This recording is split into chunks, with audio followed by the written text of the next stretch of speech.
Hey everyone, it's Chris. Let's do a Bible reading challenge together this year. Ever wanted God's peace to be with you 24/7? Or find answers to life's big questions? The Bible can change your life, and we're doing it together. Check out the description below for a free PDF with a daily reading checklist to keep you on track from January to December. Let's keep going with Judges today, from chapters 18 to 21. Judges 18. In those days Israel had no king, and in those days the tribe of the Danites was seeking a place of their own where they might settle, because they had not yet come into an inheritance among the tribes of Israel. So the Danites sent 5 of their leading men from Zorah and Eshtaol to spy out the land and explore it. These men represented all the Danites. They told them, "Go explore the land." So they entered the hill country of Ephraim and came to the house of Micah, where they spent the night. When they were near Micah's house, they recognized the voice of the young Levite. So they turned in there and asked him, "Who brought you here? What are you doing in this place? Why are you here?" He told them what Micah had done for him and said, "He has hired me and I am his priest." Then they said to him, "Please inquire of God to learn whether our journey will be successful." The priest answered them, "Go in peace. Your journey has the Lord's approval." So the 5 men left and came to Laish, where they saw that the people were living in safety, like the Sidonians, at peace and secure. And since their land lacked nothing, they were prosperous. Also, they lived a long way from the Sidonians and had no relationship with anyone else. When they returned to Zorah and Eshtaol, their fellow Danites asked them, "How did you find things?" They answered, "Come on, let's attack them. We have seen the land, and it is very good. Aren't you going to do something? Don't hesitate to go there and take it over. When you get there, you will find an unsuspecting people and a spacious land that God has put into your hands, a land that lacks nothing whatever." Then 600 men of the Danites, armed for battle, set out from Zorah and Eshtaol. On their way they set up camp near Kiriath-Jearim in Judah. This is why the place west of Kiriath-Jearim is called Mahanadan to this day. From there they went on to the hill country of Ephraim and came to Micah's house. Then the 5 men who had spied out the land of Laish said to their fellow Danites, "Do you know that one of these houses has an ephod, some household gods, and an image overlaid with silver? Now you know what to do." So they turned in there and went to the house of the young Levite at Micah's place and greeted him.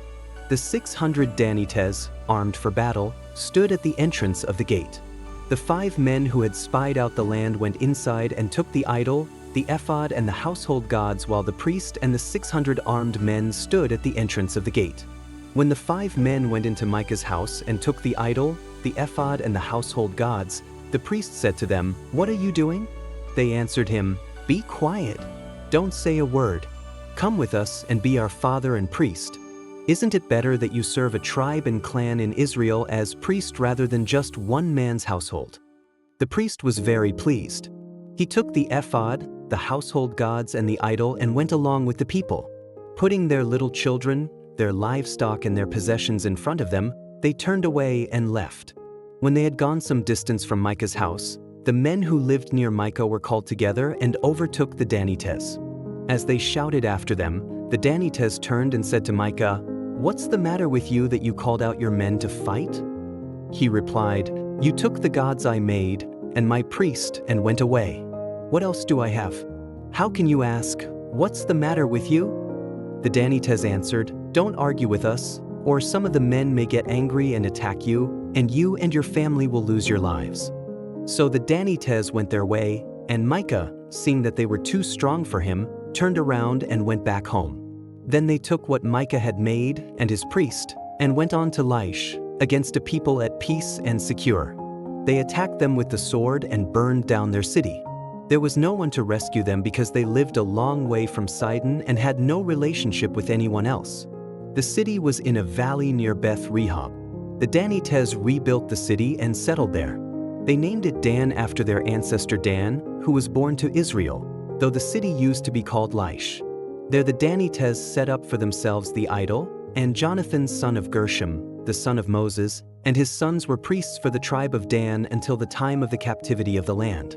They continued to use the idol Micah had made all the time the house of God was in Shiloh. Judges 19. In those days Israel had no king. Now a Levite who lived in a remote area in the hill country of Ephraim took a concubine from Bethlehem in Judah. But she was unfaithful to him.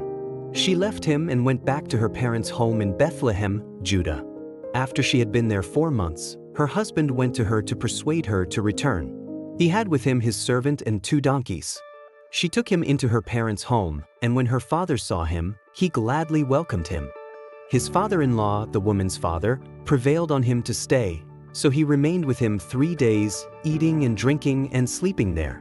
On the 4th day they got up early and he prepared to leave, but the woman's father said to his son-in-law, "Refresh yourself with something to eat, then you can go." So the 2 of them sat down to eat and drink together. Afterward the woman's father said, "Please stay tonight and enjoy yourself." And when the man got up to go, his father-in-law persuaded him, so he stayed there that night. On the morning of the 5th day, when he rose to go, the woman's father said, "Refresh yourself. Wait till afternoon." So the 2 of them ate together.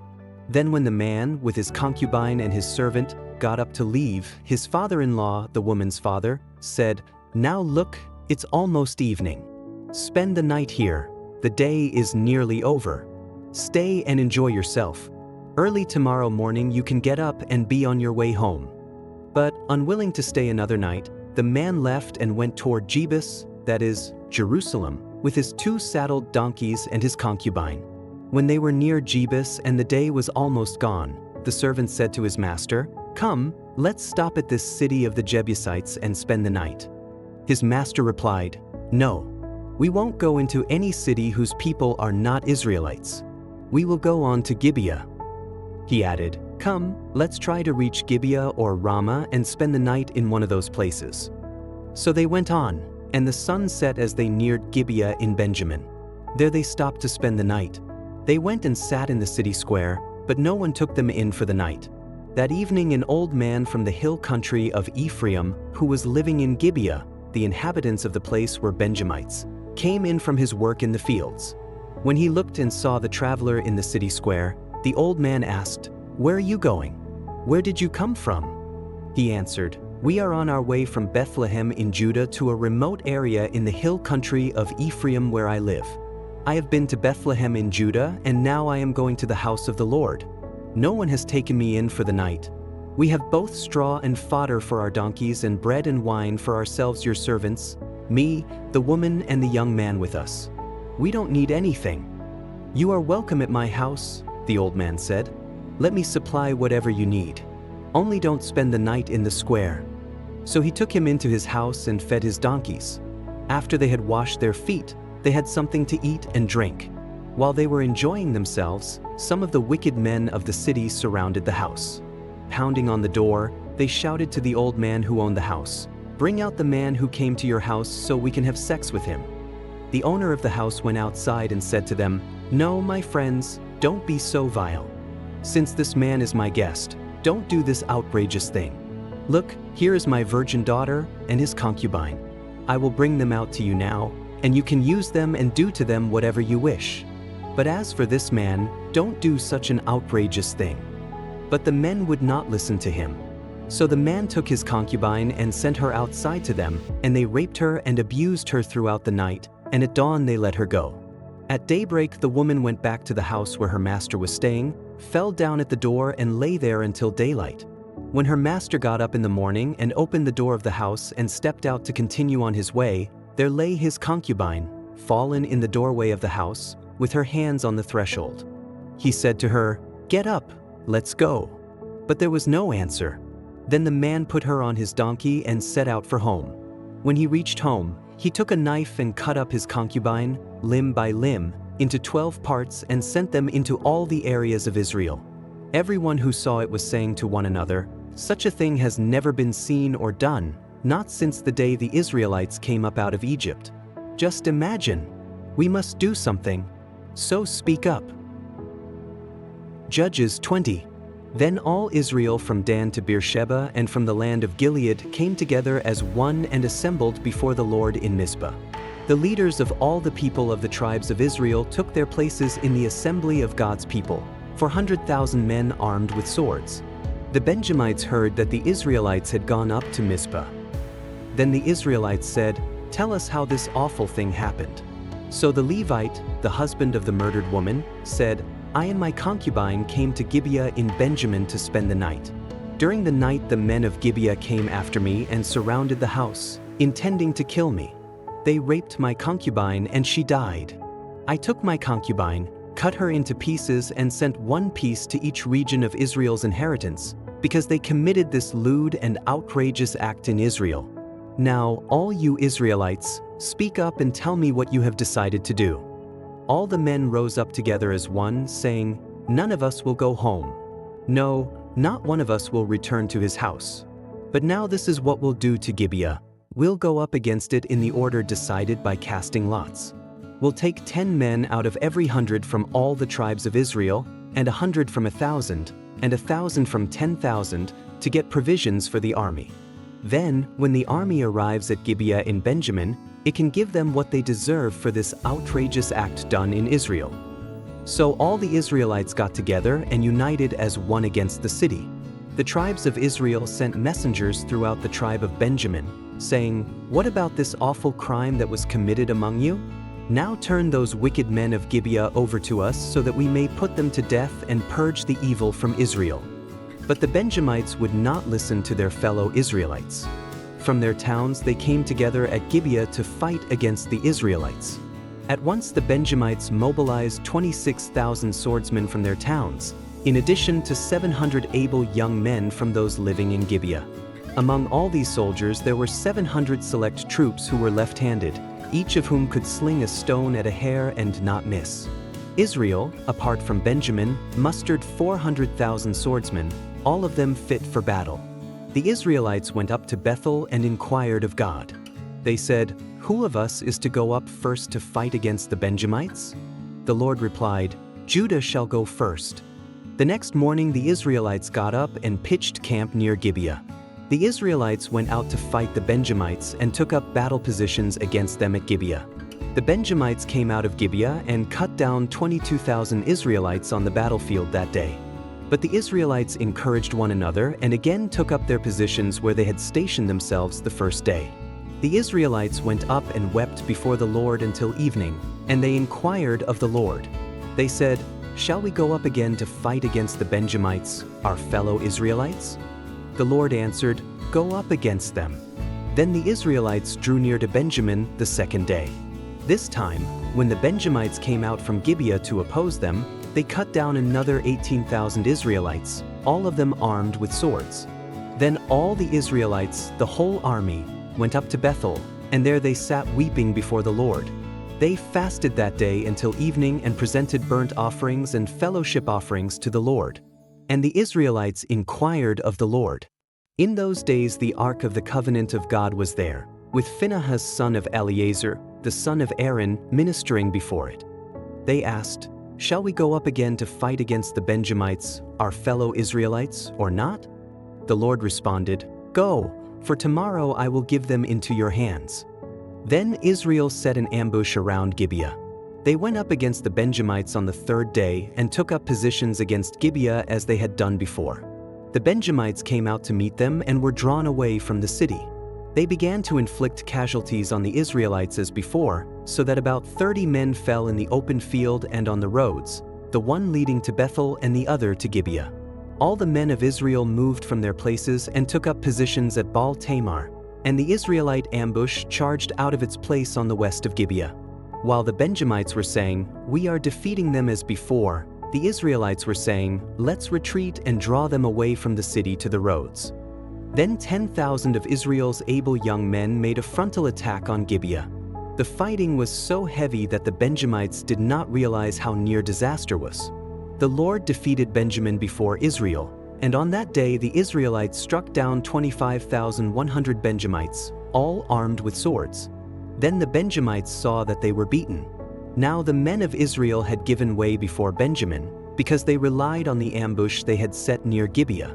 Those who had been in ambush made a sudden dash into Gibeah, spread out and put the whole city to the sword. The Israelites had arranged with the ambush that they should send up a great cloud of smoke from the city, and then the Israelites would counterattack. The Benjamites had begun to inflict casualties on the Israelites, about 30, and they said, "We are defeating them as in the first battle." But when the column of smoke began to rise from the city, the Benjamites turned and saw the whole city going up in smoke. Then the Israelites counterattacked, and the Benjamites were terrified because they realized that disaster had come on them. So they fled before the Israelites in the direction of the wilderness, but they could not escape the battle. And the Israelites who came out of the towns cut them down there. They surrounded the Benjamites, chased them, and easily overran them in the vicinity of Gibeah on the east. 18,000 Benjamites fell, all of them valiant fighters. As they turned and fled toward the wilderness to the rock of Rimmon, the Israelites cut down 5,000 men along the roads. They kept pressing after the Benjamites as far as Jiddim and struck down 2,000 more. On that day 25,000 Benjamite swordsmen fell, all of them valiant fighters. But 600 of them turned and fled into the wilderness to the rock of Rimmon, where they stayed 4 months. The men of Israel went back to Benjamin and put all the towns to the sword, including the animals and everything else they found. All the towns they came across they set on fire. Judges 21. The men of Israel had taken an oath at Mizpah. Not one of us will give his daughter in marriage to a Benjamite. The people went to Bethel, where they sat before God until evening, raising their voices and weeping bitterly. "Lord, God of Israel," they cried, "why has this happened to Israel? Why should one tribe be missing from Israel today?" Early the next day the people built an altar and presented burnt offerings and fellowship offerings. Then the Israelites asked, "Who from all the tribes of Israel has failed to assemble before the Lord?" For they had taken a solemn oath that anyone who failed to assemble before the Lord at Mizpah was to be put to death. Now the Israelites grieved for the tribe of Benjamin, their fellow Israelites. "Today one tribe is cut off from Israel," they said. "How can we provide wives for those who are left, since we have taken an oath by the Lord not to give them any of our daughters in marriage?" Then they asked, "Which one of the tribes of Israel failed to assemble before the Lord at Mizpah?" They discovered that no one from Jabesh Gilead had come to the camp for the assembly. For when they counted the people, they found that none of the people of Jabesh Gilead were there. So the assembly sent 12,000 fighting men with instructions to go to Jabesh Gilead and put to the sword those living there, including the women and children. "This is what you are to do," they said. "Kill every male and every woman who is not a virgin." They found among the people living in Jabesh Gilead 400 young women who had never slept with a man, and they took them to the camp at Shiloh in Canaan. Then the whole assembly sent an offer of peace to the Benjamites at the rock of Rimmon. So the Benjamites returned at that time and were given the women of Jabesh Gilead who had been spared. But there were not enough for all of them. The people grieved for Benjamin, because the Lord had made a gap in the tribes of Israel. And the elders of the assembly said, "With the women of Benjamin destroyed, how shall we provide wives for the men who are left? The Benjamite survivors must have heirs," they said, "so that a tribe of Israel will not be wiped out. We can't give them our daughters as wives, since we Israelites have taken this oath. Cursed be anyone who gives a wife to a Benjamite." But look, there is the annual festival of the Lord in Shiloh, which lies north of Bethel, east of the road that goes from Bethel to Shechem, and south of Lebonah. So they instructed the Benjamites, saying, "Go and hide in the vineyards and watch. When the young women of Shiloh come out to join in the dancing, rush from the vineyards, and each of you sees one of them to be your wife. Then return to the land of Benjamin. When their fathers or brothers complain to us, we will say to them, 'Do us the favor of helping them, because we did not get wives for them during the war.' You will not be guilty of breaking your oath because you did not give your daughters to them." So that is what the Benjamites did. While the young women were dancing, each man caught one and carried her off to be his wife. Then they returned to their inheritance and rebuilt the towns and settled in them. At that time the Israelites left that place and went home to their tribes and clans, each to his own inheritance. In those days Israel had no king. Everyone did as they saw fit. Ready to dive even deeper into the Bible? I've got a complete course for you to explore every book from cover to cover. Check out the link in the description. Share this journey with your loved ones. God's word is for everyone.